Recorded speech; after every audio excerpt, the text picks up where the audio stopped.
지금 바이낸스에 자산 넣어두신 분, 솔직히 등골 서늘하실 겁니다. 한국에서 곧 차단이 더 강해지면 접속 버튼 하나가 금지 표지판으로 바뀔 수 있어요. 그 순간부터는 옮기고 싶어도 못 옮깁니다. 설마 그렇게까지라고 생각하는 사이에 이미 첫 신호탄이 터졌습니다. 최근 한국에서 미신고 해외 가상자산 거래소 앱이 구글 플레이 스토어에서 다운로드와 업데이트가 막혔습니다. 새로 설치가 안 된다는 건 폰을 바꾸거나 앱을 지우는 순간 끝이라는 뜻입니다. 업데이트가 막히면 보안 패치도 멈추고 어느 날 로그인 오류가 나도 해결이 어려워집니다. 그리고 지금은 앱만 막는 게 아닙니다. 금융당국 압박으로 접속 제한 조치까지 진행되는 분위기라 오늘은 되는데 내일은 안 되는 상황이 충분히 나올 수 있습니다. 그래서 바이낸스 이용자분들은 바이낸스에 있는 자산을 신속히 다른 거래소로 옮겨야 하는 상황입니다. 미리 옮기면 이사지만 막힌 뒤엔 탈출이 됩니다. 이번 제재는 금융정보분석원 FIU에 정식 신고하지 않은 해외 거래소를 겨냥한 움직임입니다. 국내 기준에서 신고가 없으면 통로부터 끊는 방식으로 압박이 들어옵니다. 기존 이용자분들은 이미 설치된 앱을 당분간 쓸 수 있을지 몰라도 업데이트가 막히는 순간부터 시간이 적이 됩니다. 접속이 완전히 차단되기 전에 움직이는 게 핵심입니다. 신규 이용자분들은 더 답답합니다. 플레이스토어에서 설치가 불가능해 시작 자체가 막힐 수 있고 웹사이트 접속도 제한될 가능성이 있어요. 가입하려다 멈춤, 이게 현실입니다. 그럼 왜 이런 일이 터졌을까요? 첫 번째 원인은 FIU 미신고입니다. 바이낸스는 국내 금융당국에 가상자산 사업자 VASP로 신고하지 않은 상태로 알려져 있습니다. 두 번째는 구글 정책입니다. 구글이 한국 금융당국의 요청에 따라 미신고 해외 거래소 앱을 플레이스토어에서 퇴출시키는 방향으로 결정하면서 다운로드와 업데이트가 동시에 막혔습니다. 세 번째는 세금 흐름입니다. 국내 거래소는 앞으로 세금을 부과할 예정인데 해외 거래소는 세금 부과가 상대적으로 어렵습니다. 그래서 당국이 강하게 칼을 빼든 것으로 보입니다. 이제 대처 방법을 현실적으로 말씀드릴게요. 지금 앱이 켜진다고 안심하시면 안 됩니다. 업데이트가 막히면 기능이 서서히 깨지고 접속까지 막히면 그땐 정말 손 쓸 틈이 없습니다. 가장 안전한 방법은 자산을 개인 지갑으로 출금해 두는 겁니다. 거래소는 문이 닫힐 수 있지만 지갑은 내 손에 열쇠가 있습니다. 이 차이가 위기 때 생존을 갈라요. 출금할 때는 서두르되 허둥대면 안 됩니다. 주소 한 글자만 틀려도 그대로 날아갈 수 있으니 처음엔 소액으로 테스트 전송하고 정상 도착 확인 후 나머지를 옮기는 습관이 중요합니다. 그리고 보안도 같이 잠그셔야 합니다. 이중 인증을 켜고 출금 주소 화이트리스트 같은 기능이 있으면 활용하세요. 지금은 수익보다 내 자산이 내 자산으로 남는 것이 1순위입니다. 기존 이용자분들 중에는 앱을 지웠다가 다시 깔 생각하시는 분도 있는데 지금은 그 선택이 위험할 수 있습니다. 삭제는 쉬워도 재설치는 막힐 수 있으니 지금 있는 길을 스스로 끊지 마세요. 우회 접속 방법도 존재합니다. VPN을 쓰면 접속이 될 수도 있지만 그 과정에서 보안 위험을 감수해야 하고 상황에 따라 법적 리스크까지 떠안게 될 수 있습니다. 국내 거래소로 옮기면 끝 아닌가요? 라는 질문도 많습니다. 대안이 될 수는 있어도 저는 추천드리기 어렵습니다. 국내 거래소는 레버리지 사용이 불가능해 선물 전략 자체가 달라집니다. 게다가 거래 수수료가 더 높은 편이고 추후 세금 부과가 예정되어 부담이 커질 수 있습니다.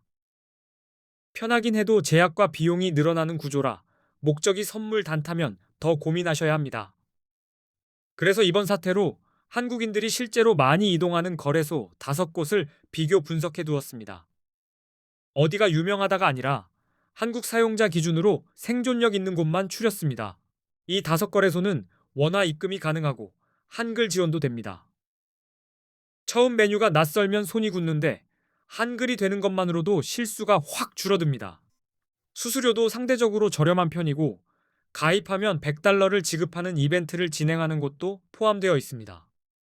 급히 옮길 때는 이런 혜택이 체감적으로 껴꽤 거래소별 장단점, 가입 순서, 자산 이동 동선까지 고정 댓글에 한 번에 보이도록 정리해 두었습니다. 영상 끝나고 바로 확인하셔서 본인 상황에 맞게 선택하시면 됩니다. 자, 이제부터는 코인 선물 거래의 기본적인 단타법으로 넘어가겠습니다.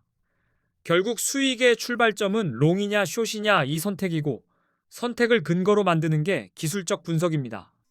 비트코인 같은 암호화폐는 변동성이 커서 진입 타이밍이 곧 성적표가 됩니다. 같은 방향이라도 들어간 위치가 다르면 누군가는 수익이고 누군가는 손절입니다. 먼저 개념을 단단히 잡겠습니다. 롱 포지션은 가격이 오를 거라 보고 매수 쪽에 서는 겁니다. 상승에 탑승하는 자리라고 생각하시면 됩니다. 숏 포지션은 반대입니다. 가격이 내려갈 거라 보고 하락에 베팅합니다. 떨어지는 칼날에서도 돈을 벌 수 있다는 게 장점이지만 판단이 틀리면 손실 속도도 빨라집니다. 그럼 언제 롱을 잡아야 하냐? 첫 번째는 차트에서 상승 추세가 명확할 때입니다. 고점이 점점 높아지고 조정이 와도 지지받고 다시 올라가는 흐름이면 롱이 유리합니다. 상승 추세에서는 눌림이 기회가 되기도 합니다. 무작정 추격 매수보다 지지 구간에서 다시 반등하는지 확인하고 들어가면 흔들림이 줄어듭니다. 기술적 분석에서 50일 이동평균선이 150일 이동평균선을 위로 돌파하면 골든 크로스라고 부릅니다. 시장이 상승 쪽으로 힘을 싣는 신호로 자주 해석됩니다. 또 하나는 거래량입니다. 가격이 오를 때 거래량이 함께 증가하면 참여자가 늘고 신뢰도가 붙는다는 뜻입니다. 오르는데 사람도 몰린다. 이 조합은 롱 근거가 됩니다. 뉴스도 반드시 확인하셔야 합니다. 규제 완화, 대형 기관 투자자 진입, ETF 승인 같은 긍정 재료는 가격을 위로 밀어 올릴 수 있습니다. 재료가 붙을 때 추세가 길어지기도 합니다. 이제 숏 포지션 신호를 보겠습니다. 기본은 하락 추세입니다. 가격이 계속 낮아지고 저점이 더 낮아지는 패턴이 반복되면 숏이 유리해집니다. 하락 추세에서는 반등이 함정일 때가 많습니다. 잠깐 튀었다가 다시 눌리는지, 전고점을 못 넘기고 꺾이는지 확인하면 숏 진입이 더 깔끔해집니다. 기술적 분석에서는 50일 이동평균선이 150일 이동평균선 아래로 내려가면 데드크로스라고 합니다. 흔히 하락 신호로 보고 추세 전환의 경고 등으로 사용합니다. 거래량의 힘 빠짐도 중요한 단서입니다. 가격이 오르는데 거래량이 줄어들면 상승세가 약해졌다는 신호일 수 있습니다. 힘없는 상승은 쉽게 꺾이니 숏 근거가 되기도 합니다. 부정적인 뉴스도 하락을 만들 수 있습니다. 규제 강화, 해킹 사고, 주요 국가들의 암호화폐 규제 정책 강화 같은 소식은 시장 심리를 얼어붙게 합니다. 분위기가 얼면 가격도 미끄러집니다. 여기서 보조지표를 더하면 판단이 빨라집니다. 비트코인 시장에서는 기술적 분석이 중요하고 대표적으로 RSI, MACD, 볼린저 밴드를 많이 사용합니다. RSI는 과매수와 과매도를 읽는 지표입니다. RSI가 70 이상이면 과매수로 해석해 숏을 고려할 수 있고 30 이하이면 과매도로 해석해 롱이 유리할 수 있습니다. 다만 RSI 하나만 믿고 바로 들어가면 낚일 때가 있습니다. 그래서 추세와 거래량, 지지 저항 위치까지 같이 맞춰보면 신호가 훨씬 선명해집니다. MACD는 추세의 힘과 전환을 보는 데 도움이 됩니다. 골든 크로스나 데드 크로스 같은 큰 흐름과 함께 보면 지금 힘이 붙는지 빠지는지를 더 빨리 읽을 수 있습니다. 볼린저 밴드는 변동성과 가격이 튀는 범위를 보여줍니다. 밴드가 벌어지면 변동이 커지고 밴드가 좁아지면 폭발 직전의 숨 고르기일 수 있어요. 실제 단타에서는 이 세 가지를 섞어서 봅니다. 추세는 이동평균선으로, 과열은 RSI로, 변동은 볼린저로 확인하면 감이 아니라 근거로 손이 움직이기 시작합니다. 정리하면 롱은 상승 추세와 긍정 신호가 확인될 때 잡고 숏은 하락 추세와 부정 신호가 근거가 될 때 잡는 겁니다. 방향을 찍는 게 아니라 증거를 모아 결론을 내리세요. 특히 선물은 레버리지가 들어가서 작은 흔들림도 크게 느껴집니다. 그래서 진입 전에 내가 틀렸을 때 어디서 나갈지를 먼저 정해두면 공포가 줄고 판단이 빨라집니다. 레버리지는 크게 걸수록 멋있어 보이지만 초보자일수록 낮게 시작하는 게 유리합니다. 작은 레버리지로도 충분히 연습이 되고 청산이라는 공포를 피하면서 실력을 키울 수 있습니다. 마진 방식도 헷갈리실 수 있어요. 아이솔레이티드는 한 포지션만 분리해서 관리하고 크로스는 계정 잔고가 함께 묶입니다. 초보자는 관리가 쉬운 방식부터 익히는 게 좋습니다. 손절은 패배 선언이 아니라 보험입니다. 스탑로스 주문을 걸어두면 차트가 갑자기 급락해도 감정적으로 버튼을 눌러 망치는 일을 줄일 수 있습니다. 익절도 계획이 필요합니다. 목표 구간을 미리 정하고 일부는 먼저 챙기고 나머지는 추세를 따라가는 식으로 하면 욕심 때문에 수익을 반납하는 일이 줄어듭니다.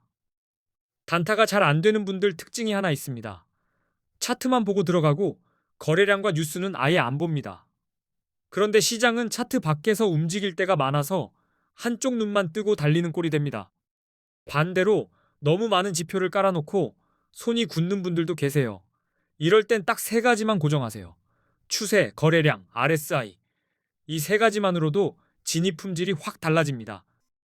그리고 오늘 앞부분에서 말씀드린 것처럼 거래소 이슈가 생기면 가격 변동이 더 거칠어질 수 있습니다. 접속 문제, 심리 공포, 이동 러시가 겹치면 체결도 흔들릴 수 있으니 더 신중해야 합니다. 지금은 수익보다 자리 잡기가 먼저입니다. 옮길 거래소를 정하고 원화 입금과 한글 지원 확인하고 소액으로 입금 출금 루트를 테스트해두면 위기 때 손이 떨리지 않습니다. 자산을 개인 지갑으로 빼둘 분들은 더더욱 테스트가 중요합니다. 한번 성공 경험을 만들어두면 차단이 와도 당황하지 않고 버튼을 누를 수 있습니다. 다시 한번 강조합니다. 기존 이용자분들은 지금은 쓸 수 있어도 업데이트가 막히고 접속이 차단될 수 있으니 안전을 위해 출금과 이동 계획을 세워두는 게 맞습니다. 신규 이용자분들은 앱 설치가 막혀 진입이 어려울 수 있고 웹 접속도 제한될 수 있습니다. 그러니 고정 댓글의 5거래소 비교를 보고 시작 가능한 경로를 먼저 확보해 두세요. 우회 접속인 VPN은 가능성이 있어도 보안과 법적 위험을 감수해야 합니다. 급할수록 위험한 지름길이 달콤해 보이니 선택은 냉정하게 하셔야 합니다. 국내 거래소는 레버리지 불가, 수수료 부담, 추후 세금이라는 조건이 붙을 수 있습니다. 단타 목적이라면 편한 길이 꼭 좋은 길은 아니다. 이걸 꼭 기억해 주세요. 고정 댓글에는 5거래소 비교 분석과 가입 링크, 원화 입금 방법, 자산 이동 순서까지 정리해 두었습니다. 지금 당장 필요한 건 정보가 아니라 실행이니까요. 그리고 단타 파트도 고정 댓글에 핵심만 따로 뽑아놨습니다. RSI 기준, 골든 크로스와 데드 크로스 체크, 거래량 보는 법까지 한 번에 복습할 수 있게 해뒀습니다. 이 영상이 코인 단타에 도움이 되셨습니까? 도움이 되셨다면 다음 영상에서도 실전 예시로 롱과 숏 자리 잡는 법을 더 깊게 풀어드리겠습니다. 앞으로도 초보자분들이 실전에서 바로 써먹을 수 있게 더 쉽게, 더 재밌게 정리해서 가져오겠습니다. 끝까지 시청해주셔서 감사합니다. 마지막으로 한마디만 더 드리면 지금은 속도 싸움입니다. 차단이 완전히 내려오기 전에 내 자산이 움직일 길을 확보해두세요. 준비한 사람만이 공포를 기회로 바꿉니다.